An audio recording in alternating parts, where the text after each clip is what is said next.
Brian, the figures came out this morning. It's a £14 million loss. How do you explain that? Well, the £14 million loss, quite simply, is on track with our financial plan. The club was on the brink of financial disaster just before this time last year. We now have a club that is financially secure, £11.2 million of cash at the bank, no debt, no borrowings. We own Murray Park, we own the stadium. There's no plans to lease them or do anything with them. That just won't happen. And we had a high level of inherited costs. Now, nobody expects the club to be making significant profits playing in the low levels of Scottish football.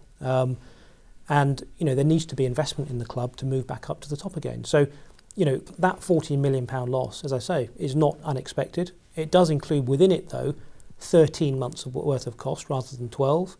It includes in it £4 million of costs that won't be repeated again, exceptional one-off costs. And in addition to that, we had a very, very high cost base that we inherited. So £30 million of staff costs for the overall business. Now, you can't sack people. People have employment contracts, players have playing contracts as well. It costs money to cut money. But also, is it the right thing to do? I mean, to just come in, take a big red pen, slash the wage bill, considerably, getting rid of staff that have been loyal to the club, that are valued and needed in the club, is not the right thing to do.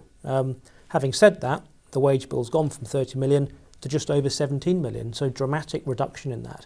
And don't forget, that £14 million includes the early part of the season where we were paying that high level of cost. So the costs have come down considerably. £2 million have been cut across the business on operational things during that period as well. That hasn't impacted on the running of the club, but we've improved efficiencies. So the £14 million loss, is not bad news in terms of where we are on our plan. You said that the losses were expected. I mean, it is a significant loss, £14 million. Was that the kind of level you expected that you would lose? Yes, it is, yeah. And if you think about it, I mean, many football clubs, I think, would be envious of our position. If you think about it, £11.2 million of cash at the year end. We've got no bank debt whatsoever. We own all of our assets. We've not done a sale and lease back. We have no bank debt secured on any asset at all. That's not something that I will allow going forward. So we're just not going to do that. And the club is not in a terrible financial state at all.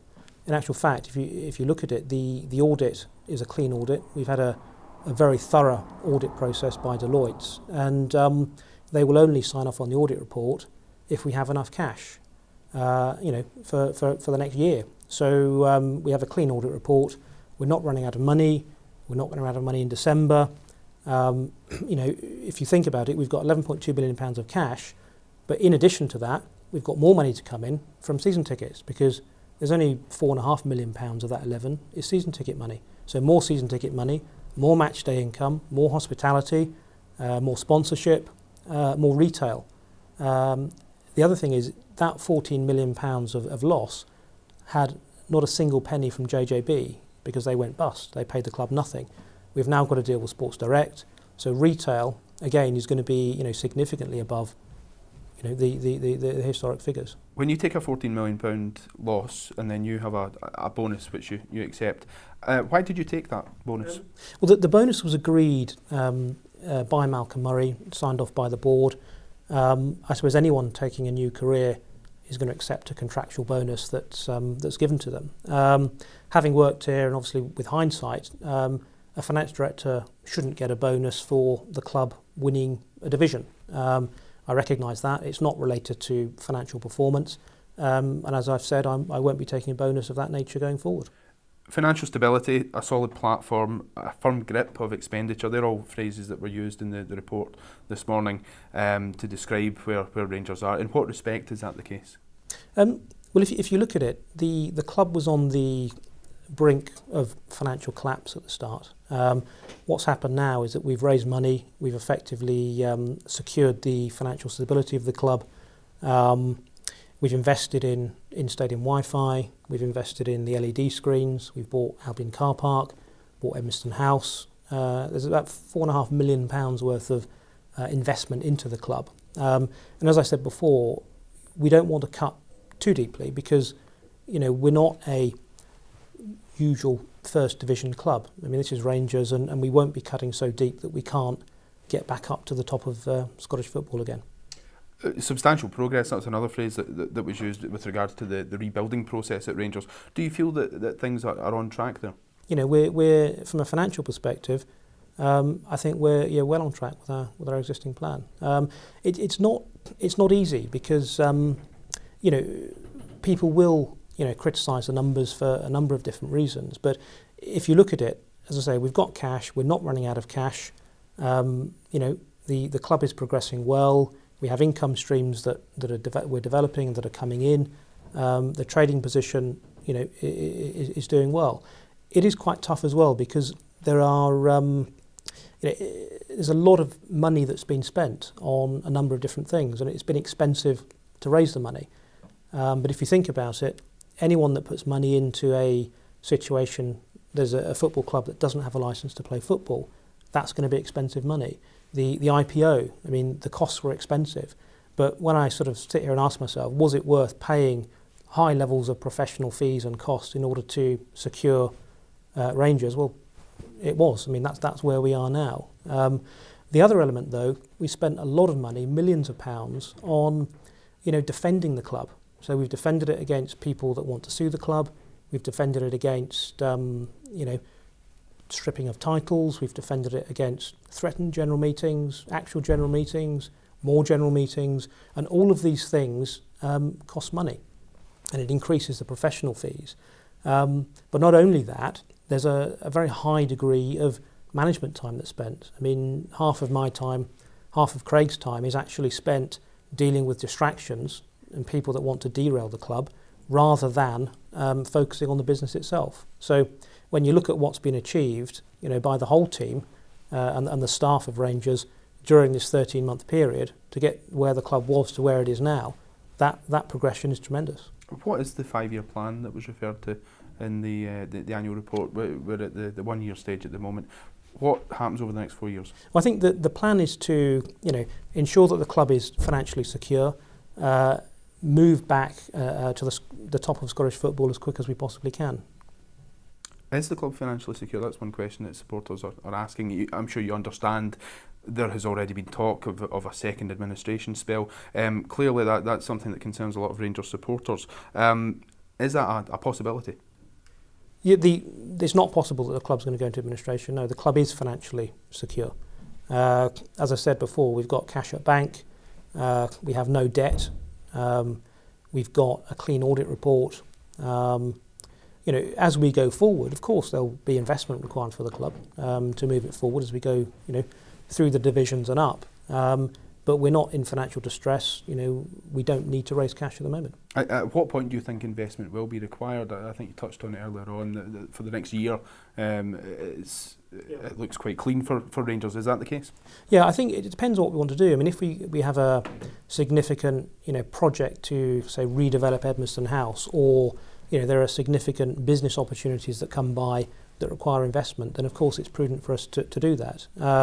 But we're not in a position where we're having to raise money to continue to operate the club. So any investment is going to be raised to move the club significantly further forward. And of course, as we go forward and up the divisions, there will need to be investment into the playing side as well. I mean that's recognised and accepted. And as I said before, Rangers will not be making significant profits at the expense of everything else, particularly in the lower divisions of the Scottish football. You've referred to cuts that have been made along the way. Are they helping you as well in terms of getting the club to where you want it to be? Yeah, I think that's true. I mean, we've had, obviously, players have left and that's reduced the wage bill. We've reduced the wage bill in other ways as well. In addition to that, £2 million of operational cuts across the business, which haven't impacted on the running of the club, definitely helpful. So as we go forward, the £40 million loss, number one, that's 13 months worth of cost, not just 12 months. It's 12 months worth of income because, of course, we don't get any income really in sort of June, July. We didn't last year, but lots of exceptional items that won't be repeated, and costs are narrowing. So, we started with a massive inherited cost base you can't do anything with in the very short term, and we've trimmed that to the level where the club is sustainable and can progress forward. Are you at a point in that sense then where you are turning things around, if you like, and as you say, costs are coming down? Does that mean that £14 million loss is slowly perhaps turning into something far more Yeah, I mean, positive? what I will say, obviously I would be careful not to give profit forecasts for next year, but if you think about it, we've got a £14 million loss. £4 million of that are items that will never occur again, and we're increasing turnover, particularly through retail, and we're reducing our costs. So, I think, as I say in the annual report, actually, this £40 million loss will definitely not be repeated next year. It will be significantly better results next year than this year. One of the other figures which stood out was the 93.2% figure for staff wages against turnover. Surely that's a figure which is too high. What should it be under normal circumstances instead, and how do you get to that point? I think the key figure to focus on with that would be, I suppose, the player wage bill to turnover, which at low 40% is one of the lowest in the industry, and that's a sustainable number to go forward on, and possibly there's more room for investment as we go forward. The club Rangers is a big club. We don't want to compromise on standards. We don't want to make wholesale redundancies, and it does take a high level of staff across the whole business who've worked tremendously in very, very difficult conditions over the last year and a bit. So there are no plans to make wholesale staff redundancies all over the place. I think we need to continue to run the club efficiently and prudently, but without cutting so deep that it damages the infrastructure. Clearly there's a need though. If you the flip side of the figure for the playing staff being good is that the non-playing staff figure isn't as good as it perhaps could be. Is the flip side of that then that there is a need to bring that figure down? I would imagine there is. Well, we've been doing that. We've been trimming where we can, and I think it's about looking at the business, looking at where we are at the moment. The club needs to continue to run efficiently, but as I say, without damaging the club too much, because the plan is to get back up to the highest level of Scottish football as quick as we possibly can. And if we cut too deeply now, then we're only going to have to reinvest again, and we'd have to be paying redundancy fees, retraining people down the line. And that's why I mentioned before that we're not going to be making massive profits at the lower levels, but as we progress through the divisions and move up, the position is going to get steadily better each year. The fans made their feelings known at the last match. What's your view on that? Are they right to be concerned? Well, look, I'm not going to complain about the fans, because the fans are the lifeblood of the club. They're the ones that spend the money. They're the ones that ensure that the club is financially successful. But it is a little bit distressing when you hear things being chanted and being sort of shouted, which is probably based on information that's incorrect. The accounts are out, the facts are there, we are secure. We're in a position that most football clubs would, envy. We have cash at bank. We're not running out of money. We're not going to go into financial meltdown. We're here for the long term, and we're steadily progressing through. The other thing is, I understand it's frustrating for people because I can't often, as a board member, say what I would like to say, because we are caught by regulation. We're a public company now. So before these results came out, I could say nothing about these results at all. Other people can say whatever they want to. And there is a lot of misinformation out and around, lots of rumours and speculation, which quite frankly are not true. The key thing is the club is in a very strong financial position, is on track, exactly where we want it to be in terms of the plan, and the future is looking good.